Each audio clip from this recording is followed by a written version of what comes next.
If you listened to Monday's episode, which I hope that you did, you might have some whiplash today with this episode. You're like, wait a minute, we were just talking about autumn and embracing those. And you were talking about let's, not go crazy for the Christmas. Let's just embrace the here and now for these next couple of weeks, this month of November. And now today you're talking about Advent. What's up, Leigh? You're just kind of like, you're throwing one thing and then you're saying something opposite. So what's going on? So you might have a little bit of whiplash. But I want to talk about Advent today because I just want to put it on your radar. As a mom, let's get it in the back of our minds. You can mull over it and think about it so that you are fully prepared. This year, 2025, Advent begins on Sunday, November 30th. This is the Sunday right after Thanksgiving. Thanksgiving is a little bit later this year. If you are not in the United States, you might not be celebrating Thanksgiving like we are at that time. It doesn't matter. Sunday, November 30th, 2025 is the first day of Advent. And so that's still a couple weeks away, but you got a lot going on. So I want to get this on your radar so you can think about it, get prepared, so that when that day shows up, you are fully ready to go ahead. I want you to be ready because you might need to order some resources or to do a little bit of research. And right now is a good time to be able to do that so that, again, on Sunday, November 30th, you are ready to hit the ground running. Welcome to Little by Little Homeschool Podcast, where we talk anything and everything homeschool and all that encompasses the homeschool lifestyle. I'm your host, Leigh Nguyen. I'm a mom who never intended to homeschool, and suddenly I am here, 14 years later, with 2 homeschool graduates and 1 more to go. No matter where you are in your homeschool journey, Little by Little Homeschool seeks to empower and encourage you to carry out this amazing calling of home educating and discipling your children. It's not always easy, but I'm here to walk alongside you because I promise that these years are worth all of your effort. Grab that load of laundry that needs folded, settle in at a kitchen sink to wash those dishes, or tie up those walking sneakers, and let's get into today's topic. For me, growing up in the Protestant church, Advent wasn't anything that we did outside of the 4 Sundays before Christmas that we would just do in church. There would be an Advent wreath, and a couple churches we attended that I did as a child, and even then as an adult, we would maybe have different families that year come up and do a special reading. I remember one year at the church that we were at, my now 21-year-old was just a baby. So he's actually born in November. So it would have been I guess he would have just been like a month old or so. I can't believe I said yes to this. Now I think back, I'm like, oh my goodness, why'd I say yes to things? It was okay to say no and be like, can we do it next year? But he was just slung over my shoulder, just as probably a 4-week-old. And then we had how old is she? 2 and a 2-year-old. But I remember the 4 of us going up and doing the Advent reading. And yeah, I look back now. Wow. I hadn't thought about this until right now. I probably should have said no. I probably was like crying that morning, trying to find clothing that would actually fit me, because here I had to stand in front of the entire church. I don't know why they thought it was a good idea to ask a mom who just gave birth.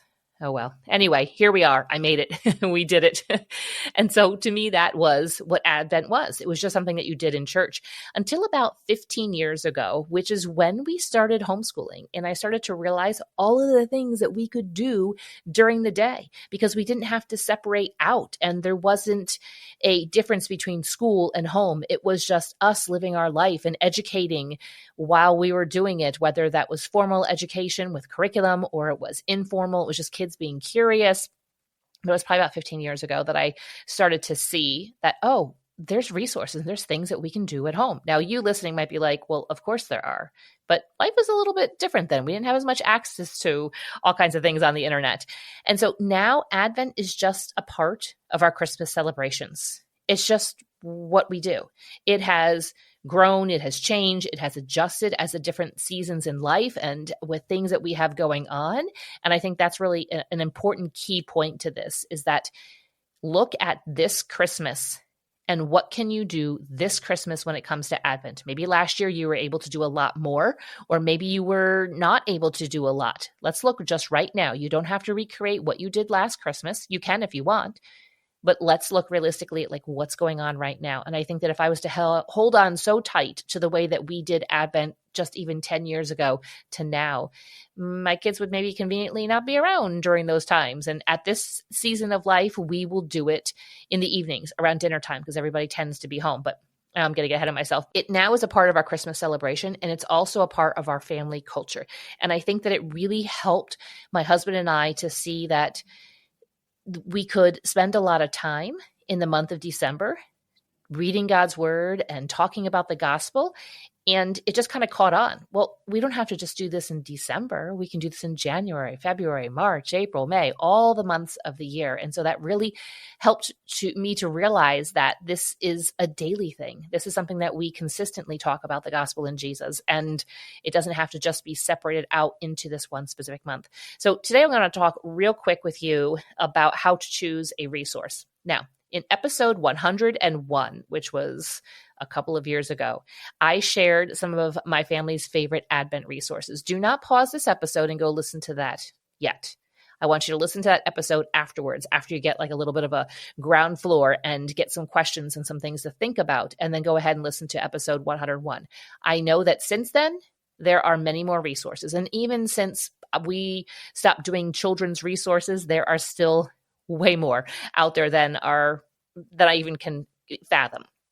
But those maybe will kind of give you a little bit of a starting point, especially if this is your first time celebrating Advent with your family. So listen to this one first, and then go ahead and listen to episode 101. So why should you celebrate Advent? For us, and what I think is that it helps our children really focus on what should be the real reason and the real focus of Christmas. The consistency of doing Advent every single year, and possibly when our kids were younger, we did a little bit of Advent something every single day. And I think that consistency is what will hopefully stick with them longer. They'll have memories of that way beyond the memories of the toys that they got on that Christmas. Now, yes, there's going to be some core memories of something very specific that they really wanted. Maybe they really want rollerblades and they've been thinking about it for so long and asking about it, and then you get it and they'll remember that. But there'll be a lot of toys and a lot of gifts that come and go. But hopefully the hearts of your children have been reached by you doing Advent consistently year after year after year. And I think just even in this one season, this holiday Christmas season, that we help our children to see the real focus. And when we're talking about it, that's when it'll stay on their mind. If we don't talk about it, then we can very easily get into all the other things that have to do with Christmas. So how do you choose a resource for Advent for your family? First thing is to realistically consider, how much time do you have? Did you catch that word? Realistically. Do you have maybe a little bit of time each day? Can you spare 15 minutes, maybe during breakfast, lunch, or dinner, or before bedtime, or during the homeschool day? Or do you have a lot of time each day? You are committed. You're like, we could do this for a few hours, and you then incorporate that Advent into Christmas schooling. And so you just say, this is homeschool. This is what we are doing for these next couple weeks, this next month. Or maybe you might be in a season and say, we have time once a week. There is, again, no shame in doing that. Now, when I first started doing Advent, I was like, oh, it's just a once a week thing. But I think there are seasons in life. And yes, for a church, we're only going to get together then that once a week. We're not going to get together every single day of the year, but your family of the year, of the holiday season, the Christmas season, but your family is together every single day. So you have that opportunity to do some type of Advent resource every day, but you might be in a season where you can do it just once a week. And that was hard for me to make that adjustment because I was so used to us doing something every single day. And spoiler alert, I often would choose Advent resources. Well, I would often choose a couple of Advent resources because I would find a couple of them at the same year, and I just wanted to do all of them. And so how I worked that was I wanted us to do a little from a couple, maybe just even two. So remember, a couple can be two, could be two or three. So maybe it would just be two of them. And then one would be during our homeschool day. And then one would be in the evenings when Dad was home from work. And we would do it as a part of dinner or maybe right after dinner. Sometimes when the kids were really young, it would just have to be a part of dinner. I would read and then I'd eat my dinner cold afterwards and that'd be fine. But then they got to be a little bit older and we would have dinner and then it would just be something that we would simply do, whether we're sitting at the table or move to the living room, just knowing like what's going to work. How can we keep we do this without disrupting the kids and they're all going to go wild if we go ahead to the living room? Then stay at the dinner table. Or maybe you're like, I think they'll just go wild at the dinner table. Well, then read to them while they are shoveling some spaghetti and meatballs into their mouth. And so at this point, we're just do once a week. We kind of have set aside in the past couple of years, Sunday evening. And so again, I think this year it might have to adjust and change a little bit. And if you have teens, young adults, and I think specifically for teens, I really was like, okay, we are going to find a time and you are required to be here. Now we have young adults, and I will say this is when we're doing it. And we really hope you can join us. But I understand if maybe you have to work and there's things going on, then I understand. But we're going to try to work with your schedule and find a time that we all can do it. And again, it's, up to you. So the second thing I want to mention about choosing a resource is go by your children's theological age, not necessarily their birth age. When my kids got to middle school and high school, I started purchasing curriculum or resources or finding resources online that were adult Advent studies because theologically they could handle those. And that kind of is what happens just overall. Sometimes I'll get high school stuff because I'll take a look at it, especially when it comes to like the Bible stuff. And I'll be like, okay, this is going to challenge them. Or maybe it won't be super challenging, but I feel like maybe there's some holes and there's some gaps here, and this will help to fill in those holes and gaps. But when it comes to Advent, we've been doing adult studies for many years. The kids stuff is great. That just wouldn't challenge them. It wouldn't give them something else to think about. So go by their theological age, not necessarily their birth age. If they can handle something that's a little bit more, I don't want to say intense, like it is scary or anything like that, but just a little bit more deep, then do that. And I think it's looking at your kids as a whole. You might have a spread of ages.